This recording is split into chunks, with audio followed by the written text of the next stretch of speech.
Welcome back to Cash and Sass, the podcast where we ditch the shame, we talk real numbers, and build bold, bankable wealth without sacrificing who we are. I'm your host, Lisa Marie, fractional CFO, wealth mentor, and the Sassy Wealth Queen behind Transcendent Wealth Co. And if you're ready to scale with strategy, own your own power, and finally feel wealthy in every sense of the word, then you're in the right place. So now listen, if you've ever felt gross selling, hello, hands up. Avoid launching because you didn't want to bother people or questioned whether you're even good at sales, then today's episode is about to set you free. I am joined by, and Justine, I am so sorry I did not make sure I knew how to pronounce your last name. I don't want to do it any bad damage, so I'm going to let you say it. I'm just going to say Justine. Okay. So I am joined by Justine, who is a powerhouse sales strategist who has helped entrepreneurs generate millions without cold calling, pressure, manipulation, or burnout. We're talking about selling with integrity, who doesn't want to do that, plugging profit leaks through aligned messaging, charging your worth, and making sales feel good, both energetically and financially. So as I say, let's get into it. First and foremost, please tell me what your last name, how to pronounce it, because I was going to do it so much damage. It's Beauregard. Beauregard. Okay, so I wouldn't have done it too much damage. Yay. Okay. I thought I would have, so I did not want to go there. Y'all, Okay. that's the biggest thing. The worst thing in the world is to say someone's last name really wrong and like butcher it. So we're just going to dive in, okay? Justine, you've built a career on ditching sleazy sell tactics. And I'm curious, and I think it's really important, what made you walk away from that traditional model? Well, this is actually a big part of my story and how I turned selling into a career, because when I was in college, I was broke as a joke and I really needed money, and I already had 4 jobs, and I was asking around, why not get a 5th job? Because I have no time already and I'm already so in debt. So I asked around and everybody said, get a sales job that's commission based so you have uncapped earning potential. And if you're good, you can make a lot of money quickly. So I got this job in the fundraising department of an educational nonprofit, and it was horrible. Basically, I just read off a script. I was plugged into a really old headset in a computer in a dingy basement, and it would just call hundreds of people an hour, and I would get a lot of voicemails, and I would get a lot of people hanging up on me, and they could just sense that I was selling something from a mile away with the script. And one day my supervisor left me in charge, which was wild that I was the most responsible one at 20 years old. And she just said, keep an eye on everybody. I have to go to a meeting. I'll be back in an hour. And I was so exhausted from working all my other jobs and taking all my classes and double majoring and all the other things I had going on. I was like, you know what? I'm the next person I call, I'm just going to have a conversation with them. And I called this guy who had graduated many, many years ago from the school. And we had this lovely conversation. And at the very end of it, I said, and part of the reason I'm calling today is because we're looking for donations. And I was wondering, you've never given to the school before. I was wondering if you'd consider giving $25. And he paused for a moment and said, no. And my heart just sank. I'm like, nothing is going to work to get me any sort of commission in this job. And then he said, I'm going to give you 50. And that was the moment. It was like that one of those movie moments, like a light bulb went off. And I was like, oh my gosh, if you spend the same amount of time that you would have read off of this script to just hear somebody and spend time with them and get to know them. I mean, this was not a long conversation, but it was meaningful. Mm-hmm. And I felt so validated in the fact that we can be ourselves. We can be humans. We can connect, and we can get people excited about the thing that we have to sell. We can get them to share our beliefs in it. And from then on, it just snowballed into, I'm just always going to do this, because why would I choose something that's less effective just because it's what I'm supposed to do when I have something that feels better and is way more effective? Yeah, and it goes back to y'all who listens, how many times I've said, that it's important to do things that are aligned with your values, right? So one of the first things that popped into my head, Justine, was that you were listening to noise. We've talked about this on the other podcast I was doing, on the live podcast I was doing. You were listening to noise and how it was supposed to be done, right? And then you became centered into yourself and you're like, you know what? This isn't aligned with who I am, with what I believe and how I want to do things. So how about I'm just not going to do it? Let's try it a different way, right? I tell people all the time, if the way you've been doing it or the way people have been telling you to do is not working, then maybe it's changing it is what, especially if your voice in your head and your gut is telling you that this is just not how you want to be doing it. And so from that, you and I have in common is we've been broker than broke. And y'all, yes, it's actually possible to be broker than broke. It's a phrase that people use, and it's honestly, it's a lot of times when it's just you're on the bottom of the bottom and you're just not quite sure when you're going to start going up. Your money journey, the title of it is powerful. How has that belief shaped the way you sell? I think, well, what's really interesting about what you said before, a point that I want to make, because I think this happens to a lot of people, it certainly happened to me, is when we want to do things that are aligned with our values, sometimes our values are not aligned, right? Sometimes there's contention between, like, I have this very deep desire to have a strong work ethic and follow the rules. Like, I was conditioned from a very young age to do that. And so part of me was like, do what you're told, follow the directions. It's working for other people. Eventually it'll work for you. You've just got to show up in that way. Like, you have Right. this struggle because the other part of you is like, what I'm saying here doesn't really feel like me, but what's more important? How do you weigh the differences between wanting to do what's right on paper and wanting to do what you know is right in your soul? And Right. those are it makes it very difficult to kind of figure out which one gets to win that argument.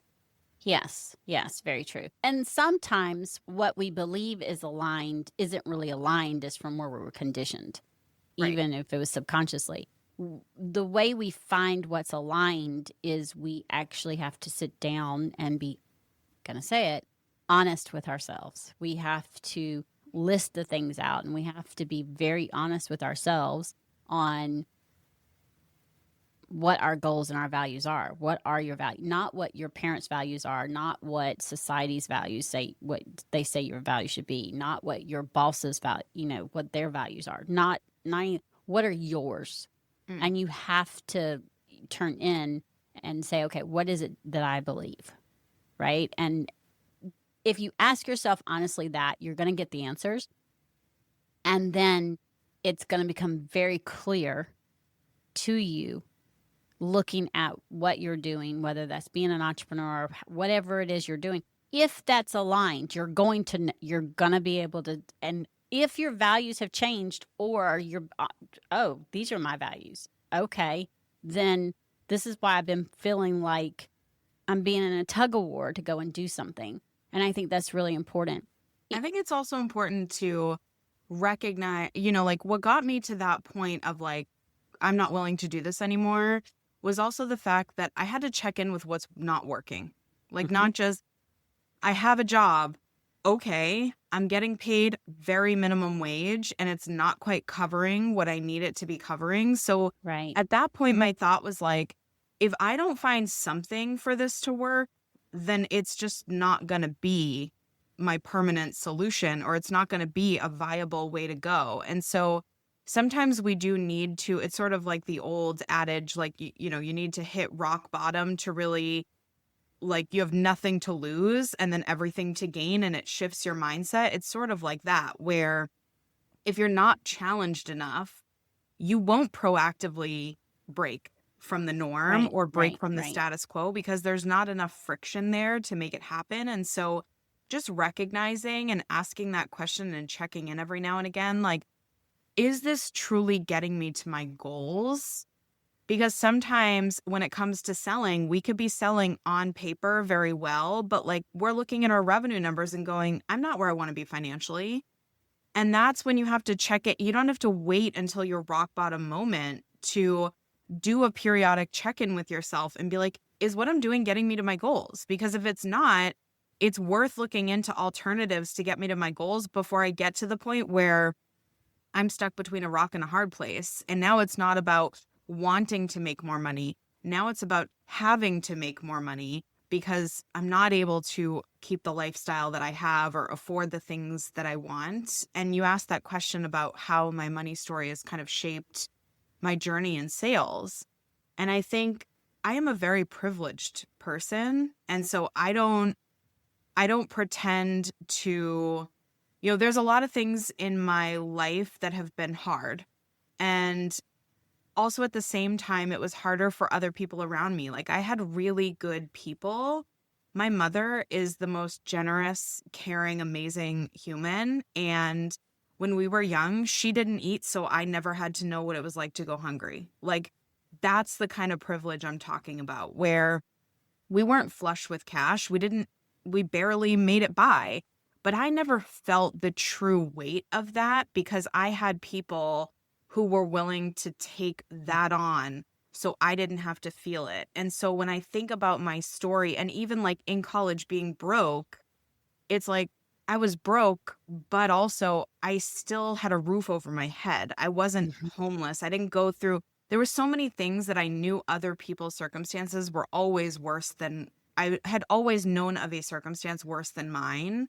And so even though like certain things were hard for me, I'm very careful about how I talk about things because of the circles I run in, the people that I know, and Mhm. the stories that I've heard. And even hearing you talk about being broker than broke. And I'm like, I'm quite certain that I was like, that I could feel really blessed and fortunate and grateful in my circumstance over that, even though I was over $120,000 in debt and I had bills piling up and I had stress about money constantly. Absolutely. It was Yeah. still not as bad. Right. And so I just try to be really, when it comes to my sales goals and like my business and how I think about money, it was always seeing, as much as I love and respect my mother deeply, one trait that she has that I never wanted to have was codependency, because money can create a lot of that. When you don't have a lot of it, you have to rely on people to help to get you where you want to go. And I Mhm. always wanted to be the person who could get myself there.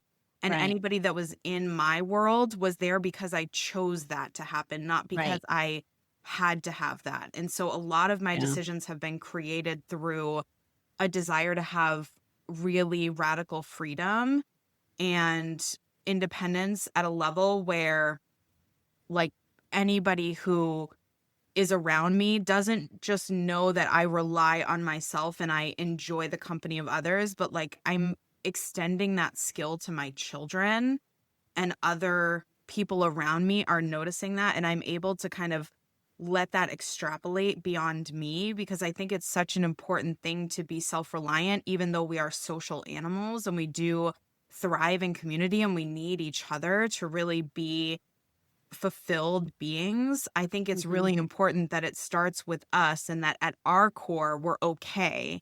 And then we get to, right? Instead of we have to. Yeah. Yeah. Well, and I think that's really important too.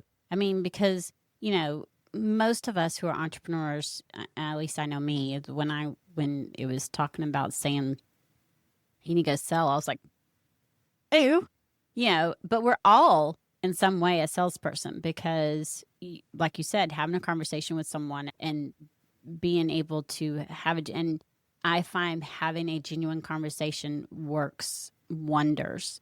And so you mentioned detachment.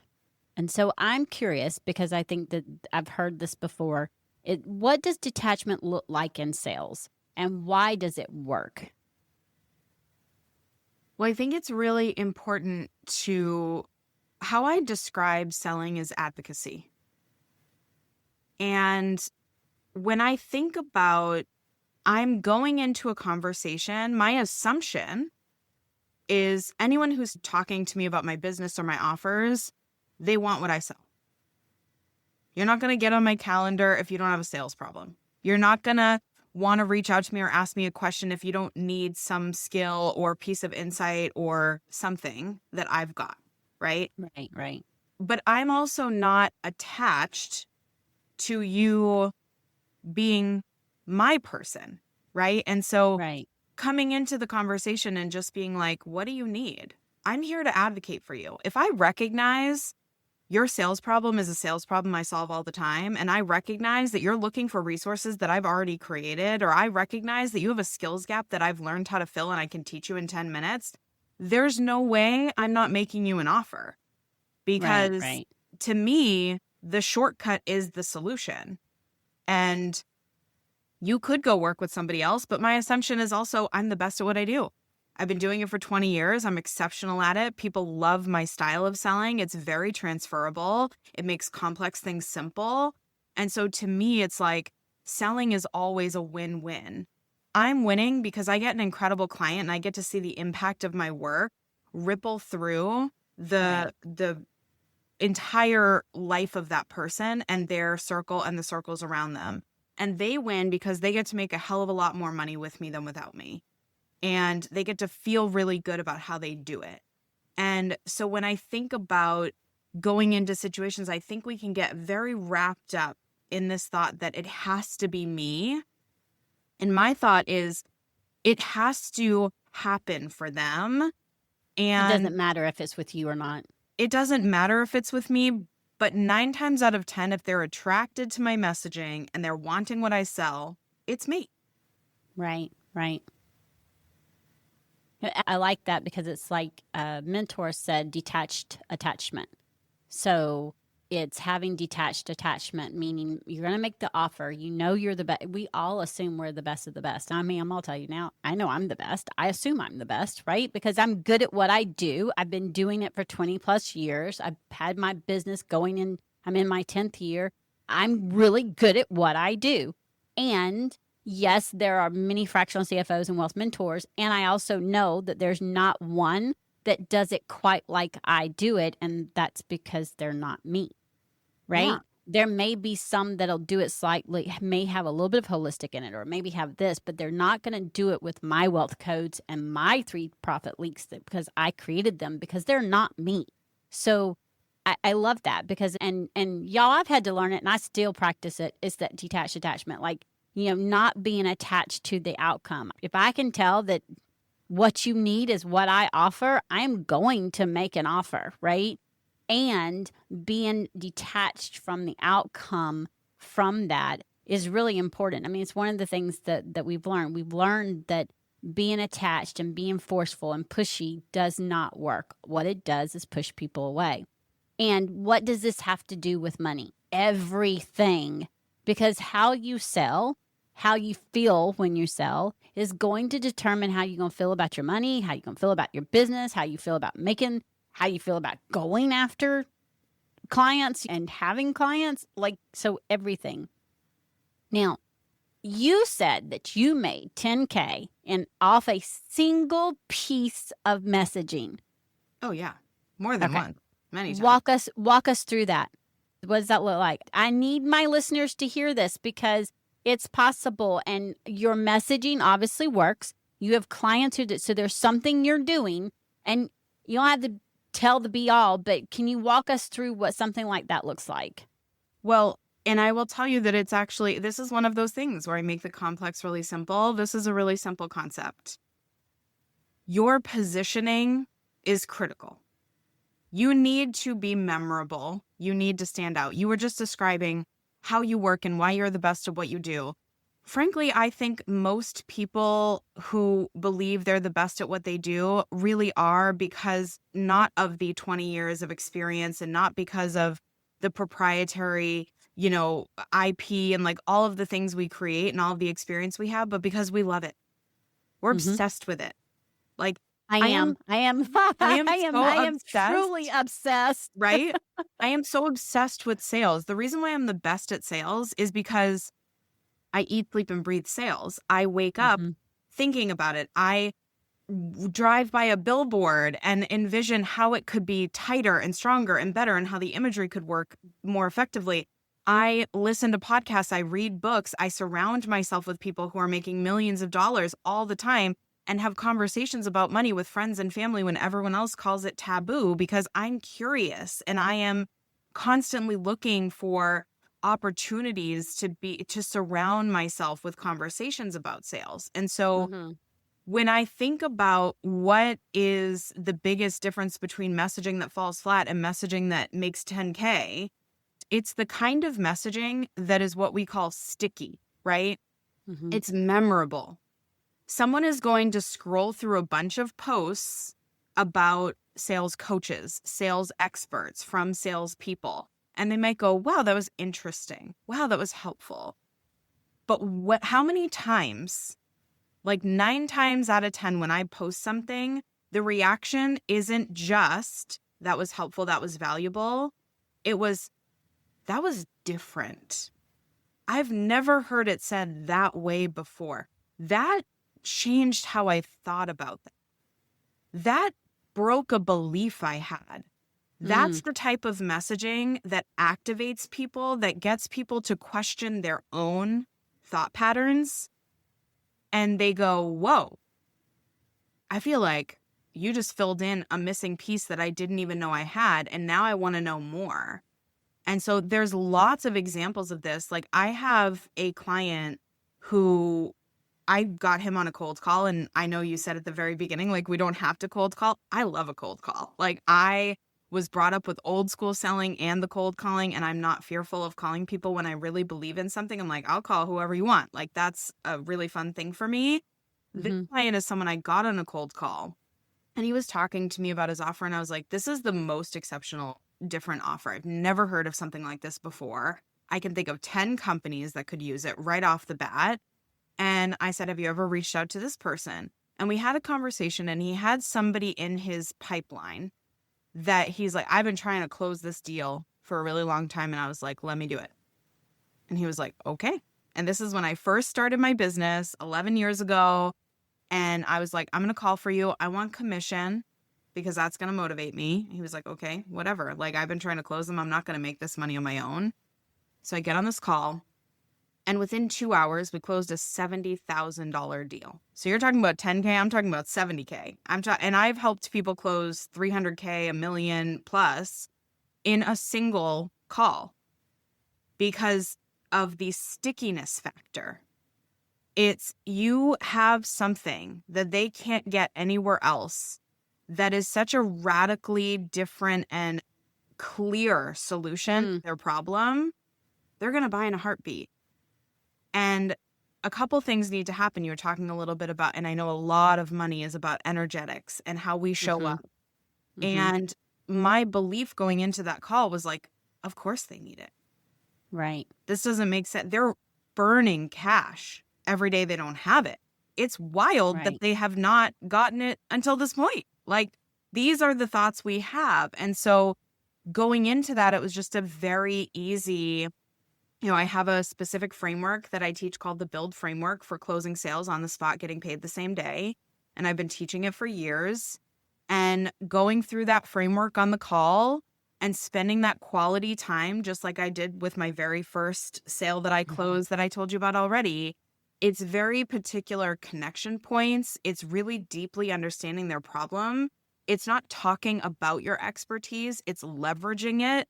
There's so many subconscious things going on in the sales process and so many things that we're not aware of that happen. This is why so much inconsistency happens in selling, because we have success, but we don't realize what we actually did because we didn't create awareness of the skill. We leveraged a skill that we already had, but we don't understand how to use it or how we've used it. So the repetitiveness of that success doesn't come. And we end up going, well, that was really good, but then the next one was really bad. And we don't learn because we're not taught to learn. We're taught to just do. And so I think the biggest difference, and if somebody listening is looking for messaging that really stands out and is sticky, look for those moments where you would scroll through the feed and somebody would go, that I've never heard that before. Think about the hills you would die on as a brand. Think about the things you've said to people where they go, tell me more. Those little moments that we overlook or we go, that was a great conversation. We always tend to dig into our failures, but where Oh, the yeah. real learning is in the successes. When you have those moments and those wins, you have to stop, pause, and go, what was different about that? What did they Mhm. lean into? And if you struggle with this and you sell over the phone or like Zoom or something, just say to the person, it's a really simple script. Hey, on a lot of my sales calls, people have epiphanies. They have really interesting moments or breakthroughs. And so I like to record these calls if it's okay with you. So just in case anything comes up, any wording that we come up with or any aha moments that you have, we have a copy of it so I can give it to you after the call. Would that be okay? And usually those people, that does two things. Number one, it builds excitement for the call because they're like, wait, I'm gonna Right. have an epiphany. And number two, it allows you to record so you can watch back later at body language and all these little nuances that you, when you're in the call, you're so in it, sometimes you don't recognize it. That can really help you pick up on those little things where people are nodding and smiling and you're going, ooh, that was a good point. I want to repeat that. Right. Right. And so, is this where most entrepreneurs struggle with the clarity in their message because of what you're talking about, that sticky factor, and where they're not leveraging I think their where most people expertise? struggle is that we try to oversimplify our message so that people, we're taught to do the elevator pitch. Like, how do we condense Hmm. this down into the shortest version? And sometimes short-winded is not the way. Like, sometimes we can Right. actually take out the magic of what we do when we're trying to get it down to just that really simple sentence. Like, I remember talking to somebody about how I used to say, like, I help people close more sales because it's the simplest way to say what I do. And I'm like, anybody could say that, really, right? Right. What am I actually doing? And what I ended up getting into the weeds of was like, what am I really good at? And so then my LinkedIn bio and all the other things became, I help entrepreneurs close every sale and get paid the same day. It's a longer version, but it's more specific. Instead of calling myself a sales coach or a sales expert, I'm a sales process and conversion expert because I Oh, I like excel that. at thinking about the flow of your process and the way that you close the deal. And that's a very specific skill set versus somebody who's like, I help you with mindset. I help you think about selling differently, or I teach you the basics. I don't do that. I teach you elevated techniques and I raise you to my standard. So automatically those things get solved and more. Right. And see, I love that. And so, I think this is a really important conversation because you got to realize that sometimes, especially in today's society, people are saying we're in a trust recession. And so I think it's really important that even if you're doing cold calling, that you're building trust, right? And like you said, you're leveraging your message, you're standing out, and which is also building trust. Now, you shared fears around worthiness, losing friends, and not knowing how to handle the bigger money. And I know for a fact a lot of my listeners have been there or there. And I know how I worked through it. And I also love to hear how you worked through it because, again, I know there's more than one way. And I would love for the listeners to be able to hear. But how did you work through those? I think they all had a very different kind of, I'm going to call it a coping strategy, right? And so with money, the worthiness factor growing up and feeling like, who am I to make more money than my mom? To be the only person in my family to have a business that's successful, to, you know, be able to create my own schedule. Like it's sometimes it's Mhm. not even about the money or how much is sitting in my bank account. When other people are saying like, "Oh, I'm struggling to pay bills and I'm flush with cash." There's a lot of like internal work that we need to do to kind of get, especially when, like I was telling you, I was raised in not a wealthy environment. And so there was a lot of like other people kind of shielded me so that I didn't have to experience the weight of being truly broke. Mm-hmm. I almost took that in a different direction, the same thing in a different outfit. I was trying to protect people from my success so that they didn't feel bad about their lack of it. And so a lot of it was like, I get money, I spend money. I spend it all because I don't want to sit on it. I don't want people to know I have it. I don't want anyone to be aware that I've made it or like, and so it was like this constant, I am worthy of lots of money. I am worthy of having my skills pay me dividends. I'm worthy of opening up my bank account and seeing a number that I go, holy crap, that's cool. Like that was really And cool. I'm worthy of celebrating when I get a new client and more money hits my account and I hear that stripe ding and yes, all those things. I love that. I love Yeah. that. And I then love the that. second thing, on your list was really important, the losing friends, because what I decided, and I have had years of my life where I didn't talk to half my family. There were a lot of friendships that went kind of by the wayside. And I think I had to do a lot of work. I was in therapy for many years and I kind of had to process some of the things that were going on. And in a lot of ways, it was just boundaries were crossed that I was not okay with. And I had gotten to a point where I actually built the skill of neutrality, which I think is so difficult. And a lot of people don't ever have it, which is I feel very neutral about a lot of relationships in my life and very fiercely protective of a small few.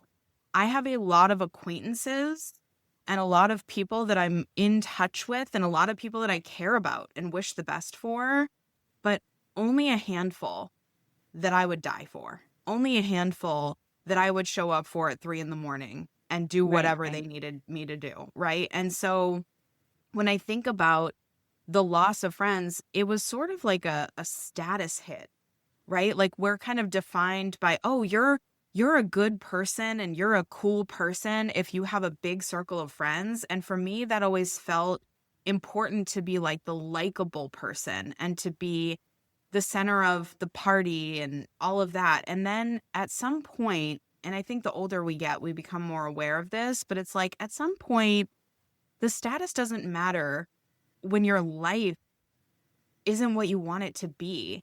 When you Right. are surrounded by people who are toxic or unsupportive or not open. And so when I have a couple of friends who've come into my life in the past 10 years or so, and we're very close because we'll have conversations and I'll be like talking about money and politics and religion and sex and like all the things you're not supposed to talk about. And I'm like, if I meet somebody who's willing to go dive in the pool with me and talk about the hard things, because I don't want to just have superficial, how's work? How are your kids? How are you doing? Oh, what recipes are you making? I want to talk about like, how's your sex life these days? Like, what's happening behind closed doors? Tell me about your investments. Like, where are you investing your money in? What are you doing here? And I have the most incredible, powerful friendships where we have become wealthy together. We have risen together. We've gotten better sex lives from each other. Like having the conversations and going deep and talking about things that no one else is willing to. Not only do I have Right. really fierce relationships and connections to those people, but I also, my life has leveled up. And the people who aren't willing to, I'm just like, I'm neutral about you. And that's okay. Right. I'm willing to have dinner. I'm willing to chat. But like, if it comes between that and personal time or that and a massage or that and time with my kids, I'm not going to pick you. And that's okay too. Yeah. But I mean, I love that because you're recognizing who your people are, right?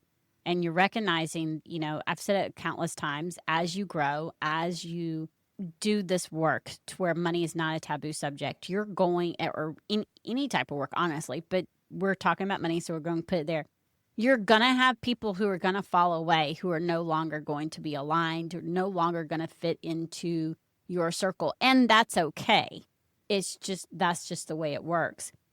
The last thing, and I think this is just truly, truly important because I believe it. You said it's already yours.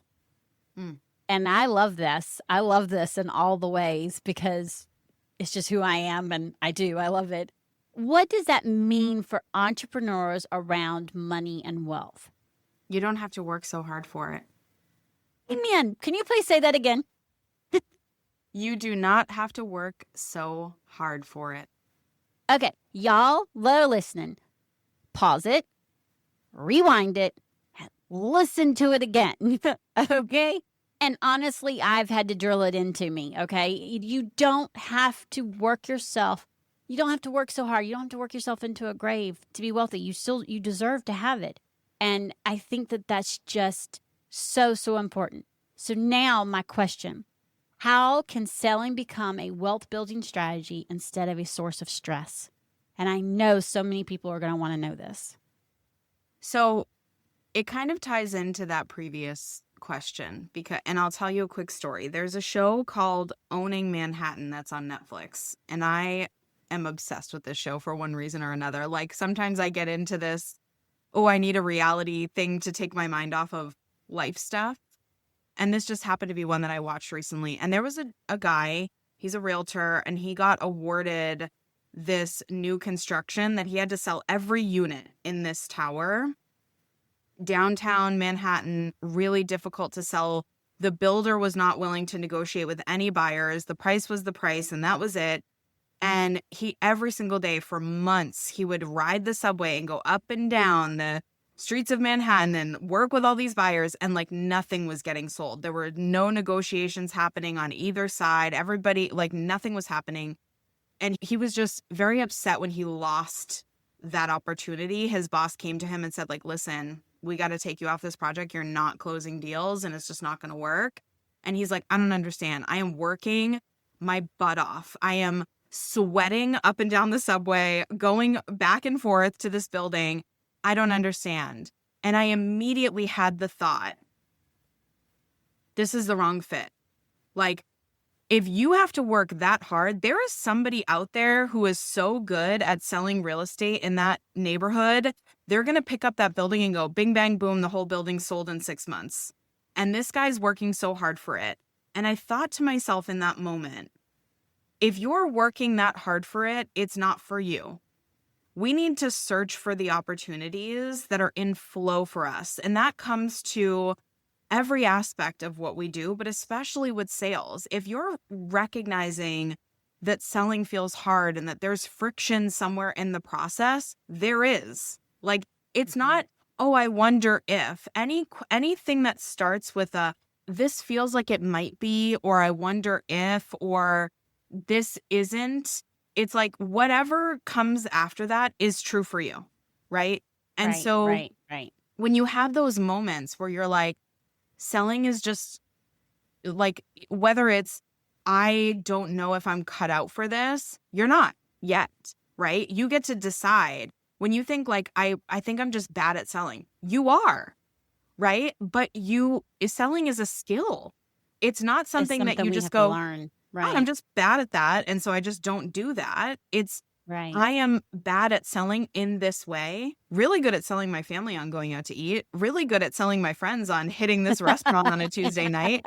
But I'm really good at selling myself on buying a new top, but I can't figure out what's going on here. That's just a skills gap. And so if you look for those moments where you have a question or a doubt or something you're butting up against, that's when you don't just make that a statement, turn it into a question, turn it into curiosity. Like, okay, instead of this feels hard, why does this feel hard?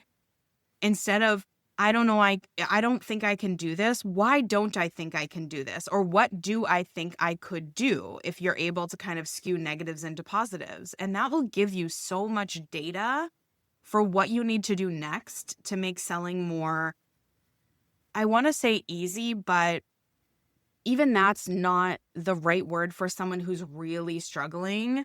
You will get to a point where selling feels easy, where selling does flow, where selling is fun. I've had clients come into my programs and go, I hate selling. I'm bad at it. I'm just never going to get there. And like 3 weeks later, they're glowy and bubbly and they get on the call and they're like, where's my next sales call? I love selling. This is so much fun.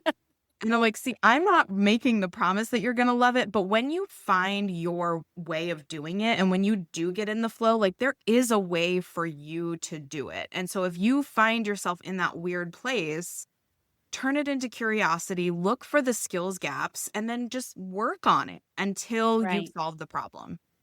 I love this. Justine, this conversation is everything that my listeners need: practical, aligned, and profitable. And y'all, I hope y'all are listening and you're gathering in all the gold nuggets that you're getting. So before we wrap up, can you tell everyone where they can find you and how they can grab your Stand Out and Sell More mini series so that they can start transforming their sales? Yeah. So you can find me at sellwithjustine.com. All my handles on social media are sellwithjustine. And my standout series is literally standoutseries.com. And I also have a podcast called Why You Hate Sales. So if you go to whyouhatesales.com or you search for it on Apple Podcasts or wherever you listen to podcasts, you'll find that too. And that really rewrites a lot of the beliefs, a lot of the false advertising about sales, and a lot of the things that you feel are hard, they make them easier. So if you're struggling in that way, you're really going to like that show. Well, and all of the stuff will be in the notes. And for all of you who are listening, if you're ready to make more money, keep more money, and stop relying on hustle to hit your goals, then it's time for you to book a wealth alignment call. What you and I are going to do is we're going to look at your cash flow. We're going to look at your pricing, your profit leaks, your financial structure so that you can feel wealthy and supported, not stressed and scrambling because I don't know about you, I'm all done with the scrambling. The link again for all of that's going to be in the show notes. And until next time, remember, as I always say, confidence and cash are the ultimate power duo. Go check in with your money, and as always, have a fantastic and wealthy day. Till next time. Thank you.